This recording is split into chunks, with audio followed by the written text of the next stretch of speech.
শুভ সকাল বন্ধুরা, কেমন আছো তোমরা? যে যেখানেই আছো আশা করি সকলে খুব ভালো আছো।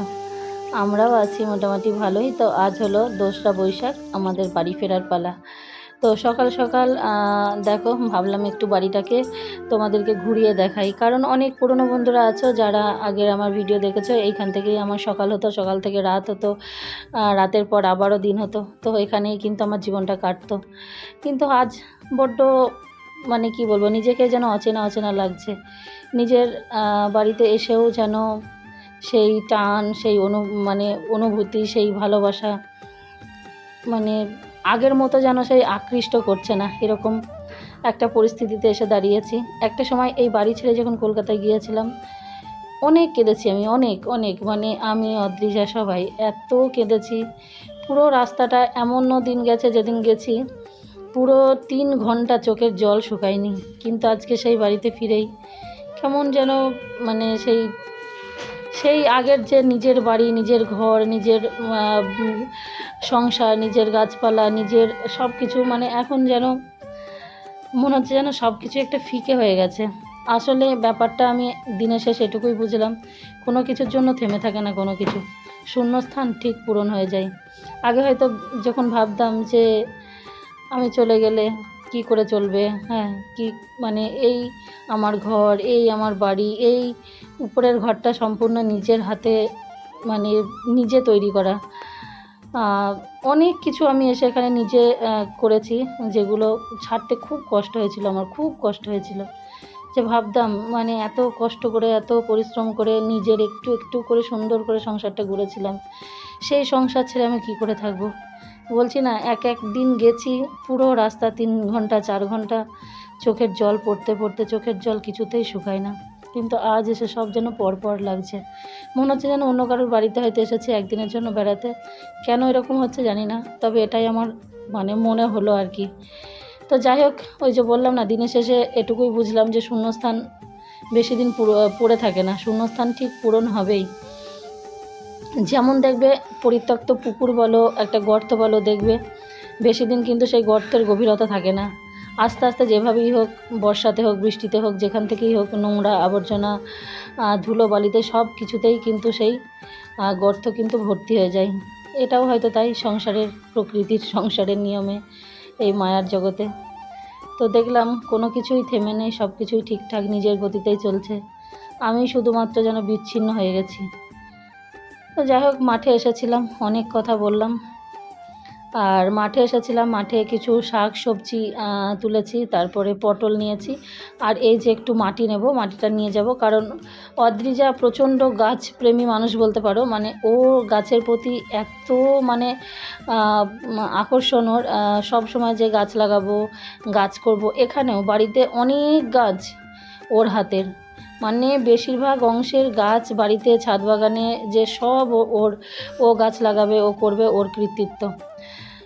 তো সেই জন্য ওখানেও কিন্তু টুকটুক টুকটুক করে মাটি কিনে, কলকাতায় কিন্তু মানে মাটি কিনে কিন্তু লাগাতে হয়, কিন্তু মাটিগুলো না সেই গঙ্গার মাটি, খুব একটা ভালো হয় না গাছপালা। তো এখানে যখন তোমাদের দাদাভাই এর আগের বার গেছিলো, ওকে বলেছিলাম একটুখানি নিয়ে যেতে, আর আমরা এসেছি। আমি এই যে একটু, মাটি কিন্তু খুব ভারী হয়, তো এই যে নিয়েছি, এটা 2টো ব্যাগে ভাগ করে নেব।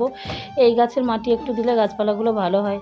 তো যাই হোক, সবুজের প্রতি ভালোবাসা যার থাকবে, সেটা জানো যে সেই মানুষ কখনো খারাপ হয় না, সেই মানুষ মন অত্যন্ত ভালো আর সরল আর সুন্দর হয়। সেই জন্য অদ্রিজার এই ভালোবাসা দেখে আমরা খুবই মানে অভিভূত। তো যতটুকু পারি সঙ্গ দেওয়ার চেষ্টা করি, সবসময় পরিস্থিতি হয় না যে ওর সঙ্গ দেওয়া, ওর মতে মত দেওয়া। তো যাই হোক, বাড়ি ফেরার পথে এটা একটা পাড়াতে তো যা, যখন আমরা মেলা করতাম এদের সঙ্গে একসঙ্গেই অনেক সময় কাটিয়েছি। তো আসলাম, এসেছি যেহেতু একবার দেখা করে যাই। তো এসে একবার এই যে কথাবার্তা বলে ঘুরে বাড়ি চলে গেলাম, কারণ কি আবার বাড়ি গিয়েই বেরোনোর আছে। তো এই হলো সেই ড্রাগন গাছ। সত্যি কথা বলতে, মানে বাড়ির মধ্যে এখন মনে হয় সব থেকে প্রিয় হচ্ছে এই ড্রাগন গাছটা। তবুও এই প্রিয়টাও কতদিন থাকবে জানি না। তো এই ড্রাগন গাছটা অদ্রিজার হাতে লাগানো। ও টিউশন যেত একটা বাড়িতে, সেইখানে পাশের বাড়ি থেকে একটা ছোট্ট ডাল নিয়ে এসেছিলো। তো এই বছর বাড়িতে এসেই আমরা এত সারপ্রাইজ হয়ে গেছি, মানে ভাবতেই পারিনি যে সব, মানে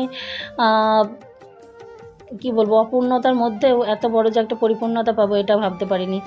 কারণ এই ড্রাগন গাছের ফুলগুলো দেখে অদ্রিজা ভীষণ আনন্দিত আর উচ্ছ্বাসিত হয়েছে। ও মানে এত পরিমাণে আনন্দ পেয়েছে ও, কী বলবো, সেই সঙ্গে আমরাও।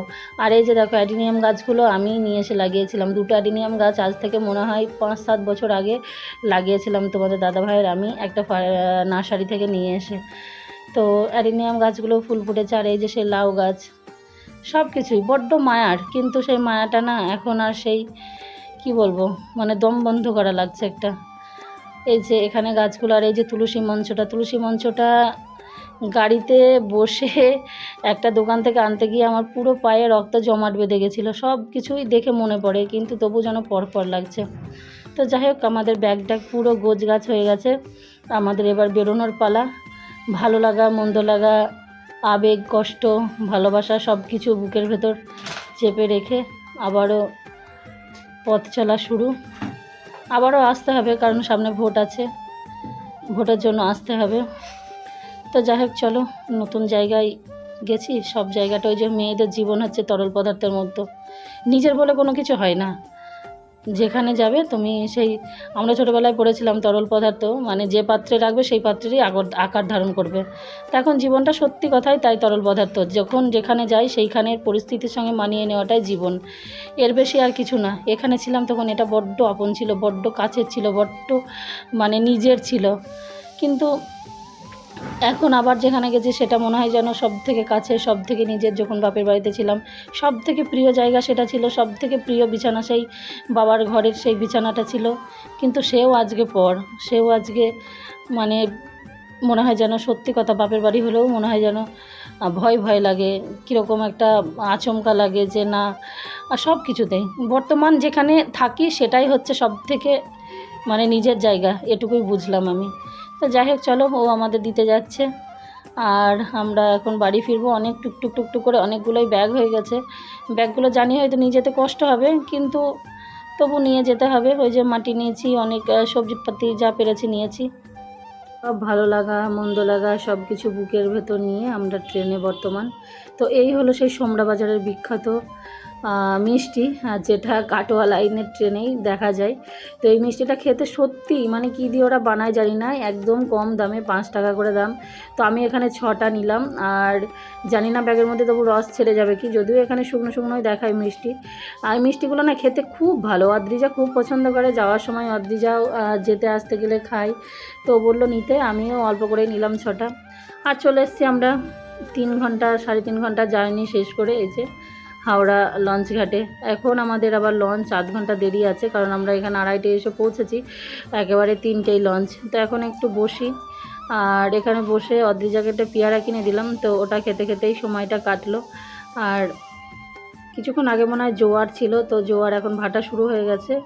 এখন এই যে এইখানটার উপরেও জল উঠে গেছে, উনি এখন এটা এই যে পরিষ্কার করছে, কারণ জোয়ারের সঙ্গে তো অনেক নোংরা মাটি কাদা এইসব ভেসে আসে, তো সেগুলো উনি পরিষ্কার করছে, কারণ ভাটা যখন শুরু হয়ে যাবে তখন জল নেমে গেলে নোংরাগুলো থেকে যাবে।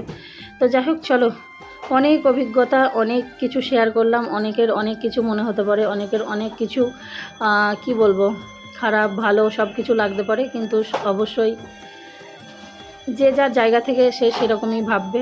আর আমরাও ঘরে পৌঁছাই। ভিডিওটাও এখানে শেষ করি। চলো, আবারও দেখা হবে নেক্সট ভিডিওর সাথে।